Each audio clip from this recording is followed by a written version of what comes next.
sudah ada African American yang menjadi presiden. Meskipun, nah gue selalu bilang, Obama half white, half black. Jeb Bush, bos. Jeb Bush itu kan gubernur di Texas.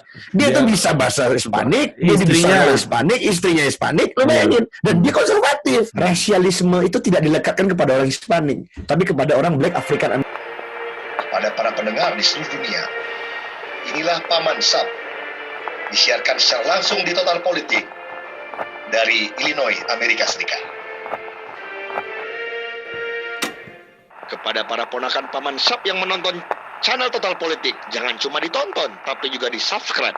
Karena dengan bertambahnya subscriber, Paman tambah semangat untuk membahas hal-hal yang tidak penting bersama Arput Ariputra.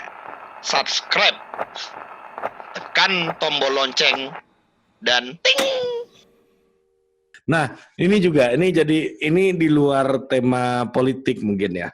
Bukan, nggak keluar-keluar banget sih sebenarnya. Ini keresahan pribadi gue yang kemarin juga gue sempat cerita juga sama Bang Vasco kemarin, Paman. Jadi gini, waktu gue di Bukit Tinggi dulu, ya, itu toko buku itu cuma satu. Ya. Namanya Sari Anggrek kalau Paman tahu. Sari Anggrek di ini ya, di Aua ya? Enggak, di tengah kota sebelah pom bensin itu. Oh iya, iya. Iya kan? Toko di Padang, kok Bukit Tinggi sih? Bukit Tinggi, gua kecil di Bukit Tinggi. Iya. Oh. Kalau Padang ada Gramedia. Ada Sari Anggrek juga kan? Ada Sari Anggrek yang punya Miko Kamal tuh. Iya. Keluarganya Miko Kamal lah gitu. Nah, gua itu merasa sulit betul. Iya, itu dekat rumah mantan gua tuh. Mantannya Paman yang mana nih? Adalah. Mantan terindah. Jadi gini, gue itu ngerasa dari kecil kita itu nggak punya akses for books gitu. Beda sama orang-orang di Jakarta mungkin atau ya gue nggak tahu di Amerika gimana gitu ya, akses for equal access for books. Nah, jadi ketika kita berbicara misalnya, lu lihat orang di sosial media sekarang maki-makian, orang di sosial media itu gontok-gontokan, itu karena orang yang tidak punya literasi masuk ke sosial media rame-rame, makanya gontok-gontokan gitu. Ya, coba kalau mereka itu udah siap literasinya, masuk ke sosial media juga bakal siap gitu. Jadi gue meyakini bahwa juga, lu bayangin aja bahkan orang kayak di Amerika aja gontok-gontokan juga di mes, tapi memang sih lebih ini ya, enggak beda. Isunya lebih qualified, bos. Beda. Isunya lebih qualified dan gue lihat gini, nggak ada orang yang maki-maki banget lu tolol lu nggak ada itu nggak ada juga. Nggak ada. Kalaupun lu ada argumen tolol, yang misalnya kalau lu ngehajar Trump dibilang dia psikopat. Yeah. Dia not fit for the office, dia patologi ke layar, sebenarnya ada konsepnya, Pak. Ada konsep, betul. Ada konsep. Kalau ini udah lu cebok, lu kampret, lu kandung begitu. Lu nggak ada, gila sih emang. Kalau orang yang otaknya mesum, memang udah mesum dari awalnya, masuk ke sosmed, kelakuannya tetap mesum. Ini sama kayak gini, bos. Lu pernah kan di Bukit Tinggi di mana gitu di kampung kita dulu ada perempuan lewat. Cewek gitu kan? Cewek. Oh, boleh juga nih. Emang otaknya udah mesum, bos. Ya, disiur-siurin, ya kan? Ya. Sekarang mereka pindah masuk ke sosial media. Iya. Iya kan? Boleh juga tuh.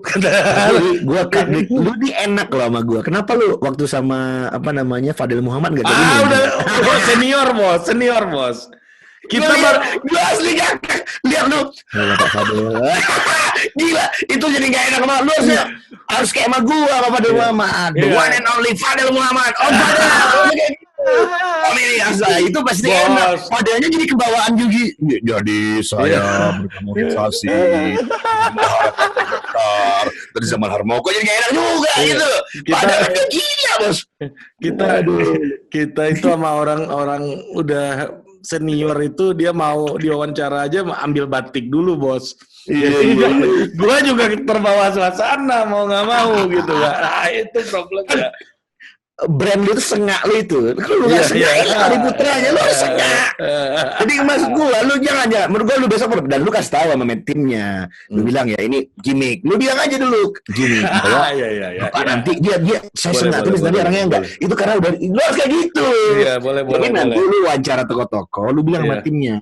Brandnya di YouTube tuh sengak, jadi dia akan sengak-sengak. Bapak jangan tersinggung, Bapak balas sengak lagi aja. Iya, boleh. Di kali dia sengak-sengak, Pak. Boleh, ini pelajaran nih, Bang. Dulu sengak kan dia keluar aslinya, Pak. Berarti sebelum jaimnya.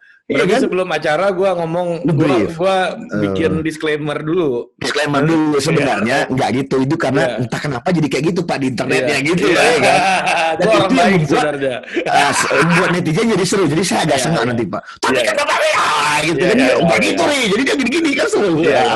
Boleh, nanti gue sampein. Itu penting itu. Ini pelajaran. Pelajaran gue boring gue bilang ini si Ari kenapa jadi begini kalau lu gitu nanya bos gue wawancara berdua memang tapi penontonnya ajudan rame banget ngeliatin situ kan ini salah lu tinggal bilang sebelum itu kasih tahu dulu bapak-bapak sekalian jangan marah ya kalau saya agak sedikit sebenarnya itu drama doang karena itu gini sedang lu bayangin mas di situ tuh ada rektor universitas mana gitu gua nggak tahu tuh. Ya gimana gua nggak stres tuh kalau mau bukaan ya ada rektor ada calon bupati. Iya. Nontonin di situ bos. Ini kan idola mereka. Pak Fadil ini kan idola mereka bos. Disclaimer. Nggak ini ilmu baru. Ini ilmu baru. Maksud gua tuh dan dia tuh paham juga Pak. Iya kan. Misalnya ya. Ya. Misalnya, Tanto Yahya seneng sama lu nonton politik karena lu sengak. Iya. Ini nggak suka sama lu. Ini waktu lu wawancara Tanto Yahya lu sengak tuh. Nah, bagus. Kan udah kenal. Sebelumnya kita udah ngopi-ngopi kan. Iya, udah judi-judi kita kan. Makanya lu kan gua bilang. Lu bilang lu mentor lu Panji, lu belajar dong sama Panji. Manajer lu bilang lu sama manajer sana. Jangan lu dia ngomong. Lu kan udah manajer sekarang. Kadang-kadang ponakan nih.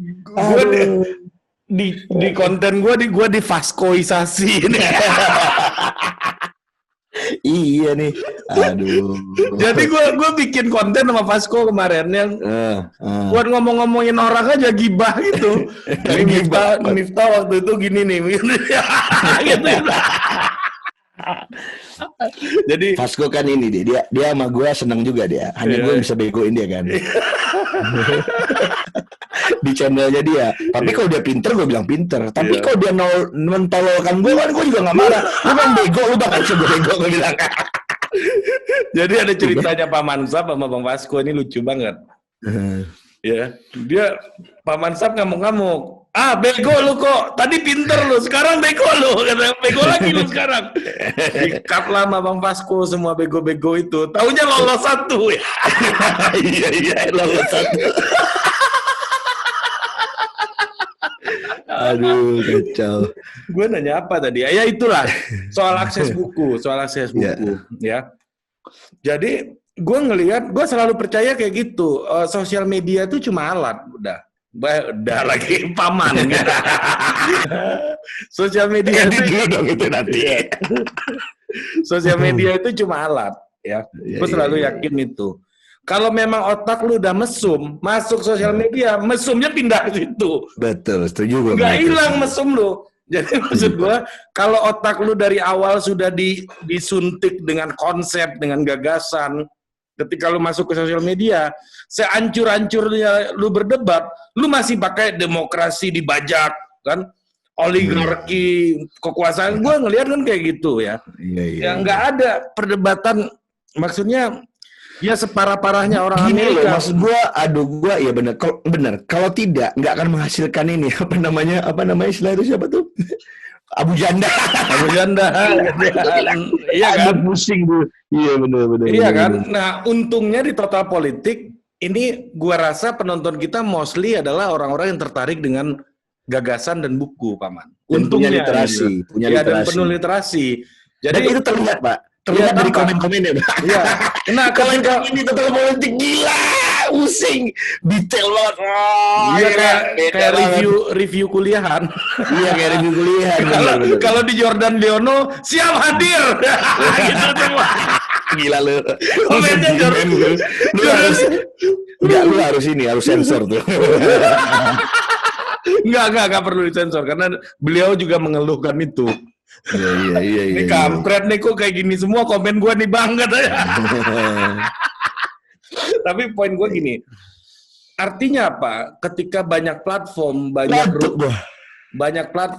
ruang gitu ya, yang semakin terbuka, tapi manusianya tidak pernah siap gitu. Maksud gua, kita itu sulit, Bos. Dapat buku berkualitas itu sulit. Jadi, gua itu beruntung di perpus gua nggak sengaja gua ngelihat buku Martin Luther King. Disitulah gua tahu I Have a Dream pertama kali itu. Dan ternyata I Have a Dream ini bukan Westlife sama Serena, ternyata orang ini yang bikin I Have a Dream. I have a dream. Gitu. Padahal itu pidato daripada Martin Luther King. Nah, disitulah gue tahu gitu. Karena nggak sengaja di perpus, gue kabur karena rambut gue panjang, takut dicolakin guru. Gue ngumpet di perpus karena pasti nggak akan dirazia tuh perpus. Gue lihat-lihat, gue nganggur, gue lihat kan, ada buku nih warna putih, gue lupa penulisnya, gue lupa judulnya. Berarti kan lu bayangkan, itu mengubah hidup lu kan? Itu yang mengubah hidup gue. Itu yang mengubah hidup gue, serius. Coba kalau lu, dan itu karena lu sengak kan? Karena lu panjang. Coba lu gak sengak, gak berubah hidup lu. Enggak. Ini di luar itu dah. Paman, di luar itu Paman. Gila. Jadi yang pertama, disitulah gue tahu John F. Kennedy dibunuh di Dallas, gitu kan, ditembak di Dallas, lalu digantikan oleh Lyndon B. Johnson yang disumpah di atas pesawat, gitu kan? Iya kan? Gue udah tahu cerita itu di SMA, Mas. Karena lu dapat pas lu cabut. Pas lu kabur kuliah, sekolah. Tapi gini, Bos. Kayaknya lu the one and only orang yang cabut ke perpus, goblok. Ya karena kalau gua ke belakang, pasti gua ketangkap sama guru yang razia. Iya, cerdas. Kalau gua cabut, gua ke kantin. Iya, kalau di kantin pasti lu ketangkap, Bos. Iya kan? Itu tempat yang udah jadi target operasi pasti. Berarti Anda tidak profesional. Gua itu SMA ngerokok di pos satpam. Iya. Karena pos satpam nggak mungkin.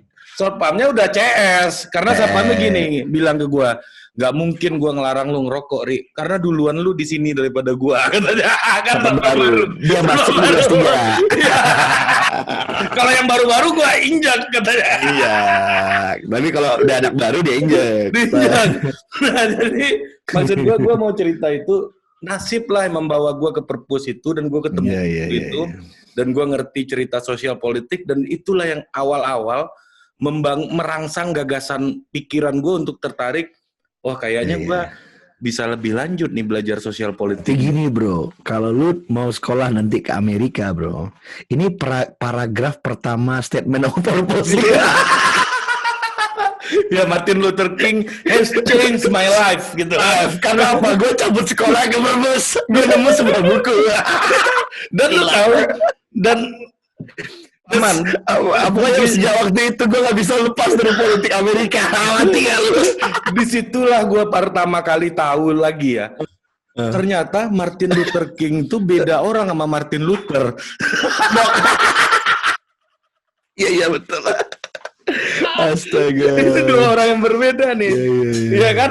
Habis itu karena gue udah tahu itu ketika gue ke Jakarta, gue ketemu dengan teman-teman yang dari Sumatera Utara.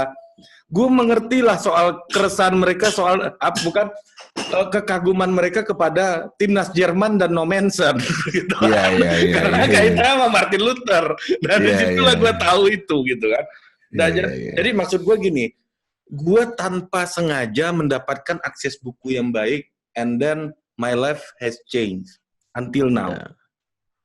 Apabila banyak orang yang dan banyak akses juga mendapatkan itu di Bukit Tinggi ketika itu, akan banyak juga orang yang bernasib berubah. Lu tahu nggak kawan SMP gue dulu sekarang itu supir angkot bos di sana bos. Jadi hidup gue nggak semudah gue mensyukuri jalan gue hari ini gitu loh. Ya. Banding sama teman-teman SMP. Kalau enggak, lu jadi supir IKB ya? Iya mungkin supir Tawa.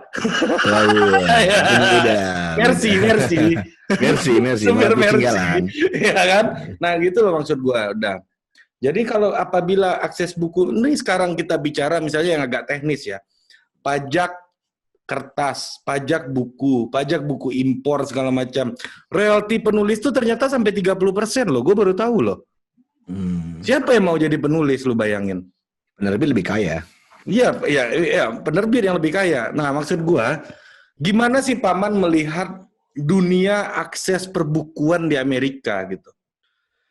Ini gua nggak ini ya, mungkin guanya jawabnya random aja. Iya, yang minimal pengalaman lu lah sebagai konsumen buku. Kan lu beli buku terus kan? Gua gak usah beli buku terus. Gua aja walaupun sekarang tuh struggling juga ya, cetak struggling tapi toko buku masih ramai. Yang kedua, tunggu dulu. Gua sambung dikit boleh. Dan ketika gua ke UI, yang mengubah hidup gua juga toko buku, Bos. Namanya Cak Tarno Institute. Ya, gitu. Jadi ya apa ya menurut gua ini Bos, berarti kisah hidup lu ini sama kayak Carnegie kan. Mudah-mudahan gue jadi miliarder juga kayak dia, gue jual total politik yang dia di hari karena waktu dia jadi sekretaris di perusahaan kereta api, sekretaris telegraf, setiap Sabtu dia ke toko buku kan. Nah, perpustakaan. Tapi kalau gue lihat gini, itu kan namanya literasi ya. Memang salah satu keunggulan daripada Amerika sampai hari ini mungkin yang belum bisa dikalahkan adalah keunggulan universitas-universitas. Nah, keunggulan universitas itu kan adalah berarti kan keunggulan daripada sistem pendidikan ya. Walaupun kritiknya memang orang kaya ya seperti biasa yang bisa akses pendidikan mahalnya orang kaya. Ada nanti jebakan-jebakan student loan dan segala macam.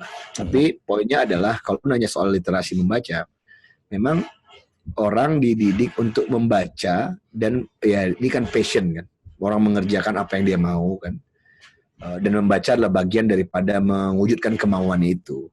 Nah, kalau kita misalnya lagi ke pantai, lagi liburan gitu, di pesawat, di bandara, orang masih baca novel, Pak. Iya. Maksud gue itu masih, dan gue pikir, gue juga lihat demografinya juga bukan orang-orang yang tua-tua juga, bukan misalnya nenek-nenek yang enggak juga, milenial itu masih membaca novel gitu. Misalnya, gue nggak tahu kayak anak gue tuh si Maha gitu, itu kemarin, gue udah pernah ceritain ya, itu dalam sekolahnya itu tidak hanya punya guru tapi punya mentor. Mentor kakak kelasnya atau senior yang ngajarin dia untuk hal-hal tertentu yang sesuai dengan minatnya. Yang kedua, dia ada ini namanya lomba Young Writer gitu loh. Kemudian ada Illinois Young Writer Festival dan sebagainya. Jadi di buku misalnya Barnes and Noble itu ya masih rame lah, masih gede gitu ya. Bahkan the largest e-commerce-nya adalah Amazon gitu. Amazon.com itu awalnya buku awalnya. Iya, jadi bukan beda. Misalnya Tokopedia sama Bukalapak bukan toko buku, Pak. Ya, Tokopedia itu sepeda awalnya kan? Beda. Bukalapak sepeda. Nah, artinya itu aja memperlihatkan bagaimana berkembangnya masyarakat di sini dari membaca gitu. Nah, cuman ya gue pikir ini PR kita juga ya. Bagaimana misalnya seorang Mendikbud yang kontroversial ini dari latar belakang bisnis pendidikannya, dia kan belajarnya HI dan MBA di Harvard.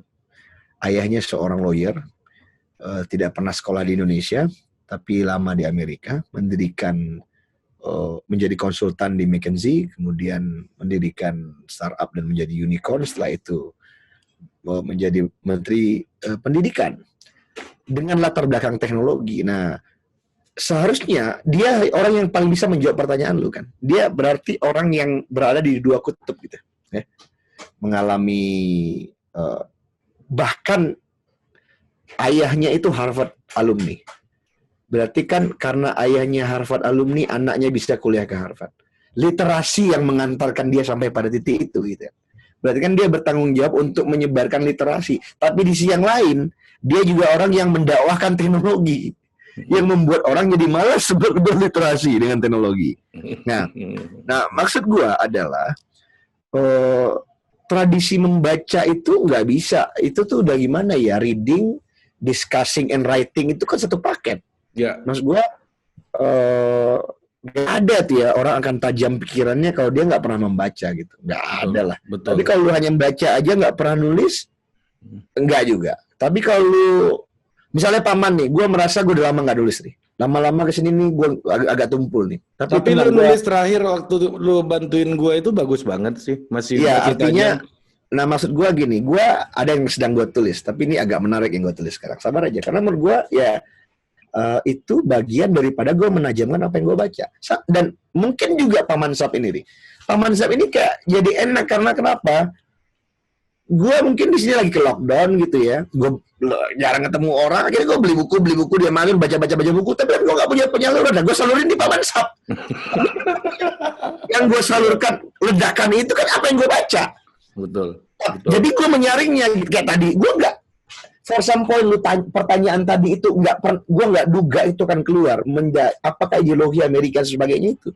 Akhirnya baru gue bisa menjawab bahwa yang menjadi khas Amerika yang nggak akan pernah dibubarkan adalah separation of power.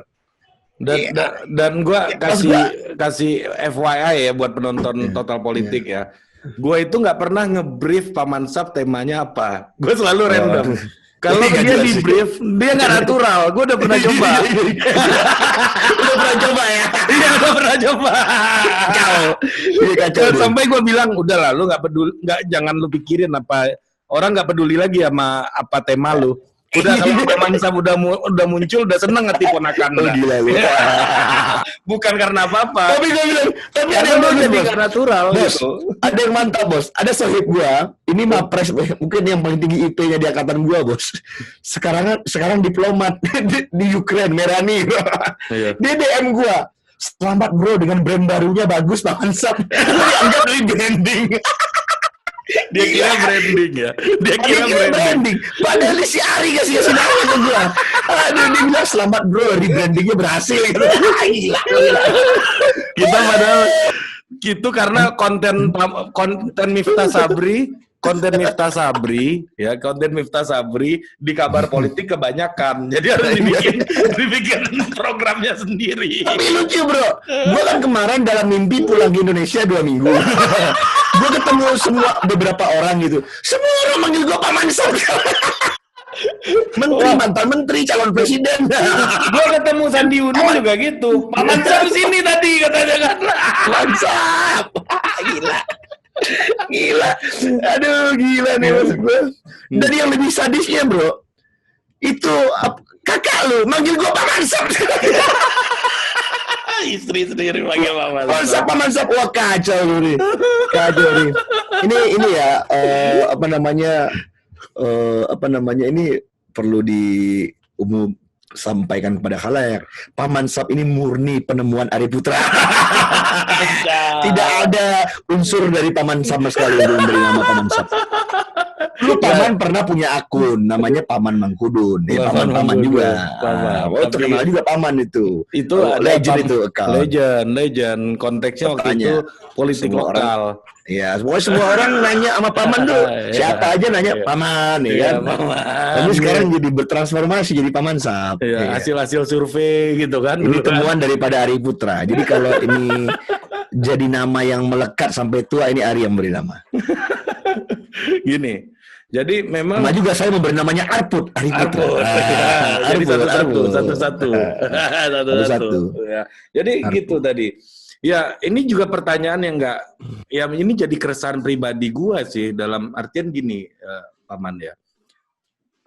Gimana kita mau compete gitu ya? Gua waktu ke Singapura, gua ke rumahnya Ainun Najib. Ya, Ainun ya. Ya, Mas Ainun. Ke rumahnya. Kawal pemilu. Ya, data kawal pemilu. Yang dia anaknya dari kecil dikecekekin sama dia coding-coding. Nah, coding-coding. Anaknya 8 tahun udah bisa bikin game, Paman. Gila nggak? Jago bener. Nah, karena dia bilang gini, kita di Singapura itu ada perpustakaan kecamatan, Mas, katanya. Betul. Di situ yang community neighbor ya, apa istilahnya itu, community center gitulah ya. Di situ diajarkan ada namanya computational thinking gitu misalnya. Nah, itu benar. Nah, itu sama juga. Di sini juga sama tuh. Gua tuh Village Koki ini ya ada ininya, ada public library-nya. Itu perpustakaan desa lah ya. Belum pernah ini ya. Nanti kita bikin safari edukasi. Setelah safari nature, safari edukasi. Itu luar biasa, bro. Bahkan lu bisa buat podcast di situ. Oke. Jadi lu perpus, nanti ada perpus, ada anak-anak. Nanti ada jadi paman kalau di rumah bosan, gua kerja di situ, nulis apa di situ. Nah, itu nanti ada berapa dana desanya di situ tuh? Gua nggak tahu sih. Itu tahu nggak, bro?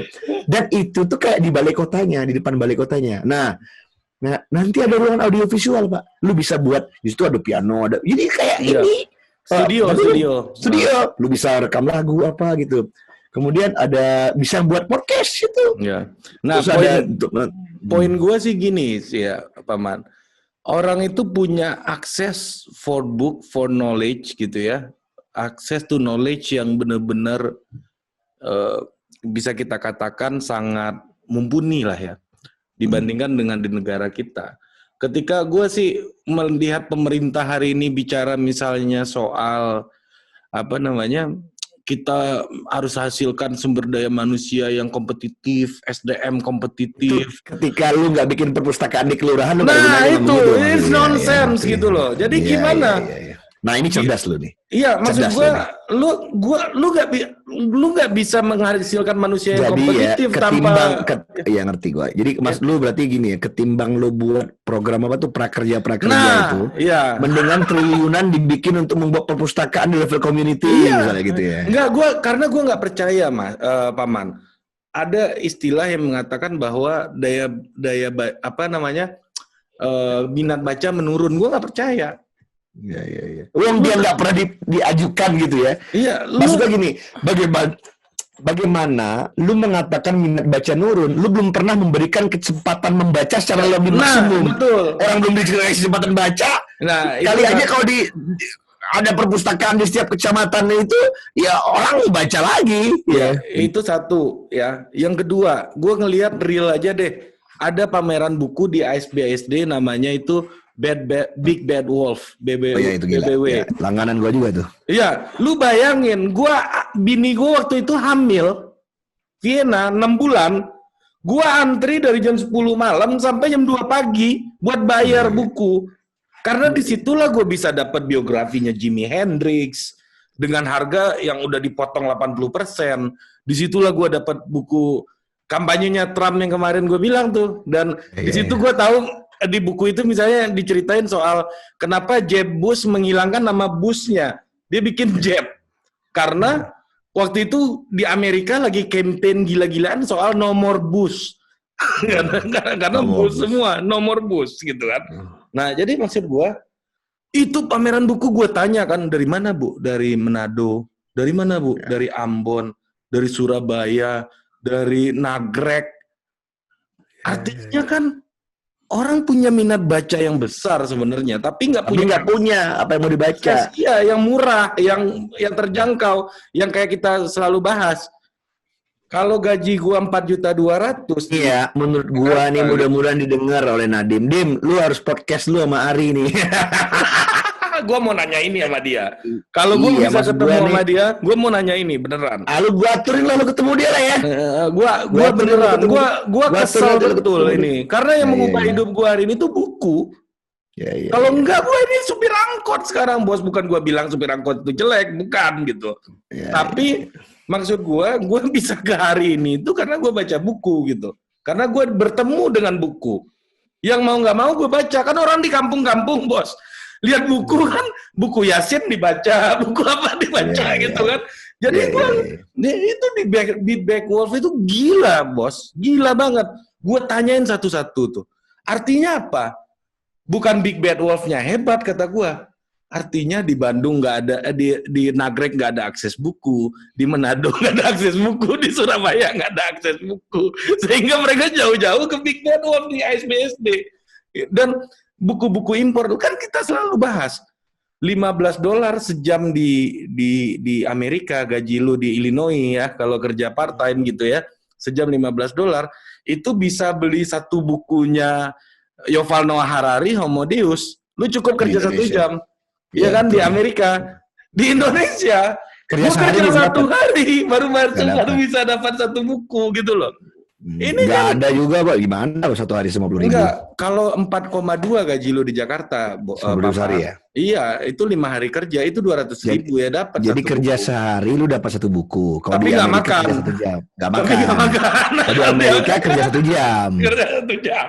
Iya, Ini iya, kan iya. gimana lu mau kompetitif gitu loh? Gila ini pemerintah ini gila gitu loh. Oh, lu jadi oposisi lu sekarang. Enggak, kalau hal ini gue bener-bener emosi dari dulu nggak terselesaikan. Kita Iya, punya iya. Harusnya Nadiem menyelesaikan ini. betul. Sebagai Mendikbud yang anak muda, milenial, dia mengalami beruntung, udah bisa Iya. dikirim bapaknya ke Harvard. Iya, Yang harusnya dia bikin. Betul. Oke, Mas Nadiem, jangan kasihkan di mata Najwa aja lu. Lu denger di hari Gila, ngomong nih. gila beneran bos. Kita itu Iya, iya. punya seperti yang Paman selalu bilang, the founding father Indonesia itu intelektual. Intelektual. Bung Hatta punya review bukunya semuanya. Lu gila Bung Oh, Hatta gila. itu bos. Gila, Wakil gila, presiden masih Iya, iya. sempat nulis buku filsafat Yunani yang masih dibaca anak filsafat UI sampai hari ini. Rocky Gerung Iya. kalau ngajar filsafat Yunani bukunya Bung Hatta bos di filsafat UI. Yang itu adalah mahar pernikahannya. Itu adalah mahar pernikahannya. Sama Bu Rahmi. Alam pikiran Yunani juga. Iya, Bukunya iya, warna putih. maksud gue itu. Iya. Wakil presiden masih bisa nulis buku filsafat Yunani, bos. Ini Iya, filsafat iya, iya, Yunani. Gitu loh. Ini abis itu Pak SBY pembaca buku yang luar biasa. Pak Prabowo pun begitu sama. Iya, iya, iya. Iya kan? Elit-elitnya kayak gitu. Tapi kok ini nggak nular ke masyarakatnya? Lu kenapa nggak kasih akses ini gitu loh? Iya, iya, iya. Harga buku mahal banget. Itu perbandingan. Berarti bos, udahlah. Berarti kita nanti kalau lama-lama nih kita capek nih, kita buat aja lah partai sendiri nih. Kita bikin agendanya adalah, agenda utamanya adalah ini bos, literasi. Literasi. Memastikan di setiap desa ada perpustakaan. Gila bos, gila ini. Ini negara gila nih kalau kayak gini. Serius. Gila. Serius. Lu gimana mau maksa orang lu compete sama Singapura kalau lu nggak pernah siapkan mereka benar-benar seperti halnya Jadi orang jangan menyiapkan tuduh manusianya. literasi menurun, kita nggak pernah sediakan dia tempat membaca. Betul. Ya, iya. Jangan tuduh matematika kita buruk, ya itu kan di PISA itu kan. Iya. Kita nggak pernah dikasih kesempatan untuk hitung-hitung. Nah, Betul. hebat lu nih. Dan Hebat Pak lu Prabowo kan pernah bilang bahwa 52% masyarakat Indonesia buta huruf fungsional. Iya, iya, iya. Ini fundamental problem, bos. Gimana lu 52% orang lu suruh compete dan mereka buta huruf? Ih, gila gitu loh. Iya, iya. Sementara lu ngomong SDM. Kita akan fokus ke SDM setelah infrastruktur. Iya, iya, iya. Gila, bos. Ini kita mudah-mudahan nih kali ini Menteri Nadiem denger ini. Ya siapapun lah orang dekatnya lah. Ya kan? Gila. Teman-teman kan banyak nih teman-teman gue. Paman enggak, maksud gue mau menyampaikan ini gimana Paman melihat government regulation soal ini di Amerika, karena kan ya kalau di Amerika itu kita kan bicara gini aja deh. Itu gue akan jawab lewat satu video khusus. Ya. Jadi kita boleh. buat aja safari edukasi. Ya. Nanti bagaimana ya kan perpustakaan di village nih, di kampung nih, perpustakaan kampungnya gue Ya. liatin nanti. Tapi kalau gue yakin di Amerika ini udah diambil alih swasta, karena seperti Paman bilang, Amerika negara swasta. Iya, enggak, perpustakaannya dibangun swasta, tapi Ya. artinya iya, tapi kan itu spend daripada government spending kan. Government Oke. spending memastikan bukunya update, Pak. Iya, Jadi iya, itu iya. gini loh bro, beda. Ya ini gue nggak tahu ya. Walaupun gini, sebenarnya terakhir itu waktu masih di Indonesia, kakak lu tuh gaji anak gue ke Perpustakaan Nasional udah bagus katanya. Keren banget lah, pokoknya itu visioner lah, bagus. Perpustakaan Nasional ya, yang dipindahkan ke dekat Lemhanas itu tuh. Ya, dekat. tahu. Tapi problemnya, dan gue akhirnya kesana juga, problemnya itu adalah fisik yang bagus, koleksinya tak kacau. Iya, itu Koleksi poinnya. bukunya. Nah, ini gue bayangkan misalnya, koleksi buku di Village Library ini itu sama kayak di Barnes Noble. Ya more or less lah ya. Artinya tuh buku-buku bagus yang baru-baru ada. Artinya ada spending khusus kan di katalog pemerintah untuk itu. Iya. Dan yang kedua tuh ini ada librarian system. Nah, ini menarik juga nih. Librarian system itu bro, librarian connecting system gitu. Jadi bisa jadi nggak ada di perpustakaan itu, tapi ada di perpustakaan kampus-kampus dekat sini, lo bisa pinjam di situ. Iya. Misalnya nggak ada di buku A, tapi adanya di perpustakaan Universitas Chicago. Lu pinjam di sini, diantarin ke tempat lu. Gitu. Oh, Dia ada dianterin ke koneksi. rumah. Iya, lu order aja diantarin sama dia ke rumah. Gila ya. Ini gua rasa kalau masalah literasi ini nggak diberesin ya sama pemerintah ya.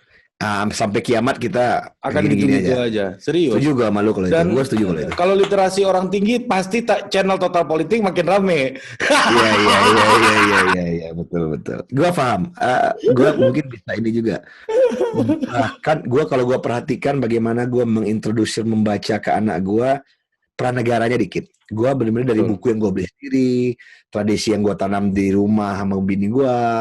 Dia bisa baca, bisa nulis dan bertutur, itu gue yang ajarin sedikit mungkin persinggungan dengan negaranya. Ya. Kalau gue selalu paman mengajarkan kepada anak gue baca buku itu biografi, karena biografi yang mengubah hidup bapaknya. Terus pajak buku tuh masih ada di Indonesia ya? Masih bos, gila bos. Orang pajak penulis aja 30%. Gue udah pelajarin. Itu harusnya, aduh gila, itu menarik tuh. Iya. Jadi ini kita deh. Jadi lu bayangin pajak buku itu nggak hanya buku loh. Kertasnya ada pajaknya, ininya juga ada pajaknya, sampai dia jadi buku itu ada pajaknya lagi. Belum pajak buku impor. Gila ya. Gila, buku impor itu gila harganya bos. Gila harganya. Nah untungnya dulu itu di lingkungan UI aja yang mengerjakan itu Cak Tarno. Ya. Toko buku berapa kali tutup di dalam UI. Dan terakhir Cak Tarno akhirnya ikutan tumbang. Tumbang karena pandemi. Alasannya pandemi. Ya udah gue go online aja lah karena pandemi kan gitu. Bukan alasan apa-apa. Dia hampir tutup tapi dibantu oleh kawan-kawan ya. Dia hampir tutup juga. Toko buku gede aja tutup di kampus, Mas. Ini ironi gitu loh. Iya, gue kemarin ke perpus UI itu ada yang di depan itu tuh tutup ya, yang di depan apa namanya, ya Starbucks juga nggak ada lagi. Iya. Toko buku juga nggak ada lagi. Toko buku itu di situ gue dapat bukunya ini dulu tuh siapa? Kahir yang bahasa Inggris gue beli di situ. Iya, Revolution itu. Iya, Revolution. Ya, karena gue punya bahasa Indonesia udah punya gue. Oh, bahasa Inggrisnya ada nih lagi diskon. Gue beli di situ. Dan disitulah gue selalu beli majalah Times. Nah, di apa dan sekarang tutup di universitas. Iya, di universitas. Tragedi. Tutup dia. Iya, ini tragedi. Ini paradoks itu. Paradoks di sampingnya Indomaret bertambah besar. Ini masyarakat apa gitu loh, Mas. Aduh, gila, ini masyarakat apa gitu yang ingin dibuat oleh gue nggak tahu gitu ya visi kemasyarakatan pemerintah kita gitu. Gue sebagai alumni sosiologi ya, bukan lu alumni politik.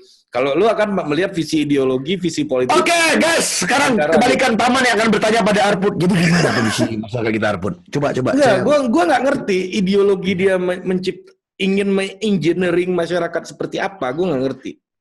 Lu kalau mau seperti apa? Lu kalau mau ngelawan radikalisme ya masalahnya literasi kan gitu.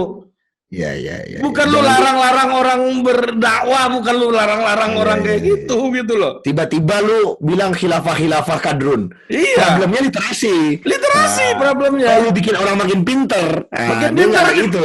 Kalau bahasanya Coki Pardede sama gua gini, gua nggak menyalahkan ya mereka hina-hina gua. Kalau memang itulah kemampuan terbaiknya untuk menyampaikan rasa bencinya.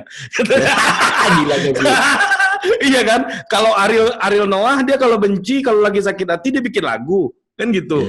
Kalau Panji dia bikin lawak, kan bahkan bikin show stand up dia, jutaan dibeli orang tiketnya, gitu kan? Iya kan? Nah kalau orang-orang yang tidak punya literasi ini, kemampuan terbaiknya yang memaki gitu loh. Gak ada lagi kemampuan terbaiknya, nulis nggak bisa. Iya kan? Berargumen nggak bisa gitu loh Paman, maksud gua. Jadi visi kemasyarakatannya nggak ada nih negara ini gue lihat. Terus tiba-tiba nanti ada jasa-jasa buzzer yang spesialis memaki ya. Iya, spesialis maki. Dan ini gilanya nih. Buzzer maki-maki. Orang yang manusia yang beneran ada, gue pernah cek nih. Dan itu orang yang menurut gue, dia nggak bego-bego amat lah. Gue kenal orangnya. Ikutan maki juga gitu loh. Iya. Gitu loh. Jadi apa ya istilahnya ya? Dulu itu ada, lu tahu antropolog namanya Jim Siegel nggak? Tahu. Nah, ya kan, Amerika itu dia di Stanford apa Cornell atau mana gitu ya. Jadi dia bilang kayak gini, ya itu histeria massa aja, hukum main hakim sendiri. Teori amok. Iya, jadi main hakim sendiri, dia hantam aja dulu kan. Jadi karena orang rame memaki kayak begitu. Ya kerumunan, perilaku kerumunan. Iya, crowd itu kan bukan society, Paman. Iya. Kan di sosiologi kita harus pelajaran basic awal adalah membedakan crowd sama society. Mana yang crowd, mana yang grup, mana yang society gitu. Nah, ini crowd, perilaku kerumunan gitu ya. Kawanan. Jadi ketika dia di dalam kerumunan dia kehilangan pribadinya, kelakuannya jadi kayak kelakuan kerumunan itu. Kalau bahasa sekarang latah lah gitu kan. Iya. Latah itu ya mungkin ini. Nah, terkutuklah dia. Itu terkutuklah dengan algoritma yang echo chamber. Nah, seperti penjelasan Paman. Iya. Ini sebenarnya di dalam diskusi ini kalau ada Bibi Sap lebih menarik nih sebagai psikologi sosial menjelaskan ini. Iya. Kayaknya untuk waktu certain period lu gak akan bisa ganggu Bibi Sap karena semakin tekanan PSD-nya berat. Tiba-tiba dia ngamuk-ngamuk sama gua kan, belum pulang. Pas gua balik, gue pikir amuknya kenapa gitu. Ya udah bos, akhirnya dia ternyata perlu orang yang nyuci piring, Pak. Iya, karena makin. Tapi mudah-mudahan nanti gue minta waktu dia supaya bisa melayani lu. Ini itu maksud gue kalau Paman kan sebagai mantan pejabat negara gitu ya. 80 hari, Pak. 80 hari gitu ya. Kalau ada kawan-kawan di dalam tolonglah disampaikan ini. Nanti saya coba sampaikan kan kalau bisa Mas wawancara aja langsung si Mendikbud itu. Nanti gue kasih akses lah. Gila. Tapi itu serius, itu keresahan gue. Dan gue berharap yang nonton video ini ayolah kita ikut suarain bareng-bareng lah keresahan ini. Ya cuman pada akhirnya gini bos. Sebagaimana problem-problem lain di negara kita, ya udahlah kita mulai dari diri kita dan keluarga kita ya bro. Bener. Gua ajarin anak gua, anak-anak lu ya, lu ajarin anak lu literasinya cukup, nulis, kritis gitu. Alhamdulillah gua. Anak gua gini loh, Paman. Ini kita share aja di sini ya. Gue bilang gini, ayah, aku pengen nonton Frozen. Oke, ini handphone 2 video aja ya. Oke, 3 tahun nih. Oke, sudah 2 video, mana handphonenya? Nih.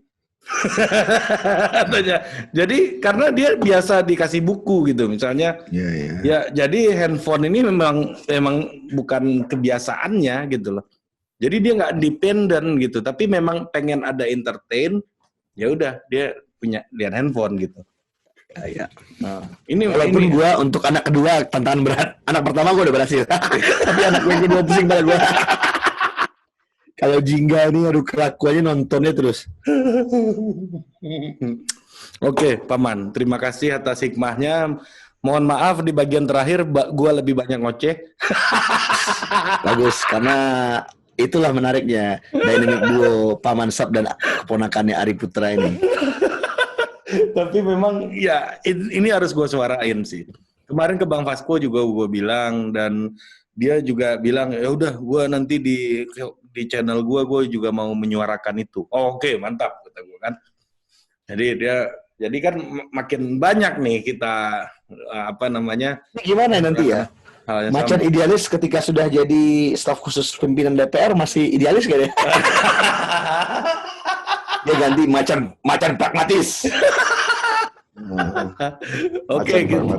Ini bagian itu gua cut ya nanti. Cut lah.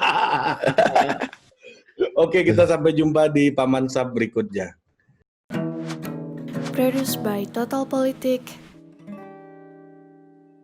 and powered by haluan.co.